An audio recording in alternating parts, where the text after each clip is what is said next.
Hinding-hindi siya titigil sa kakaisip sa'yo matapos mong gawin ang ritual na ito. Gusto mo ba na ikaw at ikaw lamang ang iisipin ng mahal mo, malayo o malapit man kayo sa isa't isa? Lalong-lalo na ngayon na kayo ay nagkakamalabo ang dalawa?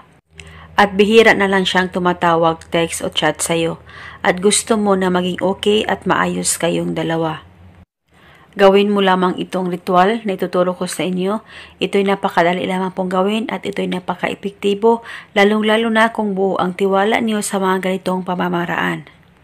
Ang gagawin mo lamang ay kumuha ka lamang ng kahit kalahating basong tubig o garapon ay pwedeng gamitin at pagkatapos isulat mo sa papel ang pangalan at apelyido ng iyong mahal o ng partner mo ng 7 beses.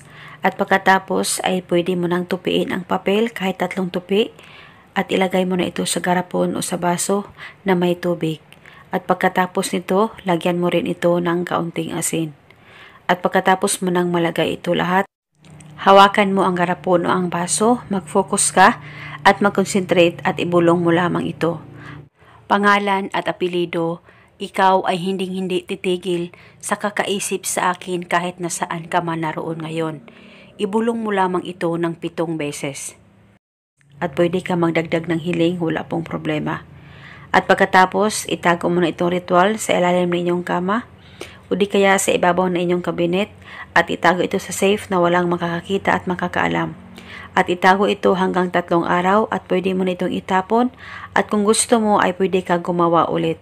At gawin itong ritual sa kahit na anong araw o oras. At kung sakaling kayo ay may katanungan, mag-comment lang po kayo sa baba. At ito muna sa ngayon. Maraming salamat po sa panonood.